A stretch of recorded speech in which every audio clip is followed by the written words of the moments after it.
আমাদের কাছে 5 তারিখের অনুভূতিটা এমন মনে হয়েছে যেন আমরা আয়নাঘর থেকে মুক্তি পেয়েছি সবাই। আমার কাছে প্রমাণ সহ আছে, তারা অটো রাইফেল নিয়ে আমাদের নিরীহ ছাত্রদের উপর, নিরস্ত্র ছাত্রদের উপর হামলা চালিয়েছে। 5ই আগস্টকে যেন সরকারিভাবে একটা শহীদী মর্যাদা দেওয়া হয়। তারা আমাদের নিরীহ ছাত্রদের উপর গুলি করে রক্তাক্ত করেছে সেই খুনি হাসিনার নির্দেশে। এর বিচার আমরা চাই। এই আন্দোলনের শুরু থেকে আমরা ছিলাম সবাই পরাধীন, আমাদের ছিল না বাকস্বাধীনতা। এমনকি আমরা যে আন্দোলন করতে বের হব, আমরা নিশ্চিন্তে সেটা বের হইতে পারি নাই। আমাদের কোনো বাকস্বাধীনতা ছিল না। আমরা হাজারো শহীদের রক্তের বিনিময়ে সেই স্বাধীনতা পেয়েছি 5ই আগস্ট। এই 5ই আগস্টকে স্মরণ করার জন্য আজকে আমরা শহীদী মার্চ করতেছি। তো আমাদের কাছে 5 তারিখের অনুভূতিটা এমন মনে হয়েছে যেন আমরা আয়নাঘর থেকে মুক্তি পেয়েছি সবাই। পুরো বাংলাদেশটা একটা আয়নাঘর ছিল, পুরো বাংলাদেশটা আয়নাঘর ছিল। খামেরা তো দাগ হয় কিভাবে? এই যে ভাবি, দাগও যাবে রাগও যাবে, নিন চাকা সুপার হোয়াইট।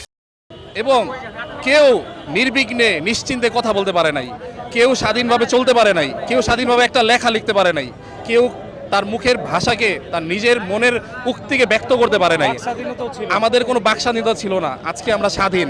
5 তারিখ থেকে আমাদের মনে হচ্ছে আমরা স্বাধীন, এবং আমরা এই স্বাধীনতাকে পেয়ে আমরা সকল শহীদদেরকে আজকে স্মরণ করার জন্য এখানে এসেছি। আমরা সবাইকে সম্মান করি, সকল শহীদদেরকে স্মরণ করি, এবং আমাদের একটা বিশেষ দাবি আজকে যে 5ই আগস্টকে যেন সরকারিভাবে একটা শহীদী মর্যাদা দেওয়া হয়।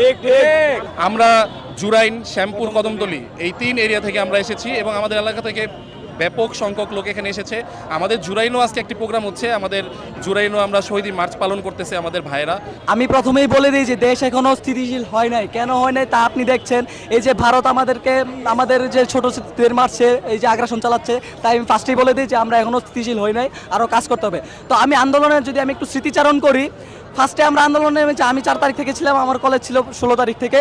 তো 16 তারিখের পর সেদিন কোনো ঝামেলা হয় নাই, কিন্তু 18 তারিখ আমরা যখন ধানমন্ডি 27 নম্বরে নামি, সেই খুনি লীগ, সেই খুনি পুলিশ, আমার ভাই ফারহান, এই যে সেখানে ছবি দেওয়া আছে, ফারহানকে তারা গুলি করে হত্যা করে। শুধু এটুকুই না, তারা আমাদের নিরীহ ছাত্রদের উপর গুলি করে রক্তাক্ত করেছে সেই খুনি হাসিনার নির্দেশে। এর বিচার আমরা চাই। শুধু এতটুকুই না, তারা তারপর কারফিউ দিয়েছে। কারফিউ দেওয়ার পরে তারা আমাদের উপর নির্মমভাবে গণহত্যা চালিয়েছে। তারা আমাদেরকে বাঁচতে দিতে চায় নাই, তারা আমাদেরকে সবভাবে হয়রানি করেছে। এর বিচার আমরা চাই। তারপরে আসলো হচ্ছে আমরা 1 আগস্ট, 3 আগস্ট এবং 4 আগস্ট। সেই সময় তারা তাদের খুনি লীগ, সেই ছাত্রলীগকে লেলিয়ে দিয়েছে। সেই ছাত্রলীগ করলো কি, পুলিশের অস্ত্র, সে আমার কাছে প্রমাণ সহ আছে, তারা অটো রাইফেল নিয়ে আমাদের নিরীহ ছাত্রদের উপর, নিরস্ত্র ছাত্রদের উপর হামলা চালিয়েছে। তার মধ্যে আমার ভাই কাইফ বিন আজিজের এক চোখ হারিয়ে গিয়েছে। এর বিচার আমরা চাই। আমরা নিজেরা গুলিবিদ্ধ হয়েছি, রক্ত ঝরেছে। এই রক্তের মাধ্যমে আমরা স্বাধীনতা অর্জন করেছি। আর শুধু এই স্বাধীনতা অর্জন করলে হবে না, স্বাধীনতাকে আমরা রক্ষা করার জন্য এই রাজপথে নেমেছি। ইনশাল্লাহ আমরা দেশকে সংস্কার করবো। তাছাড়া আরেকটা কথা বলে দিতে চাই, if India wants 1 inches of our land, it will be cost 2 big 7 sister hours, ইনশাল্লাহ।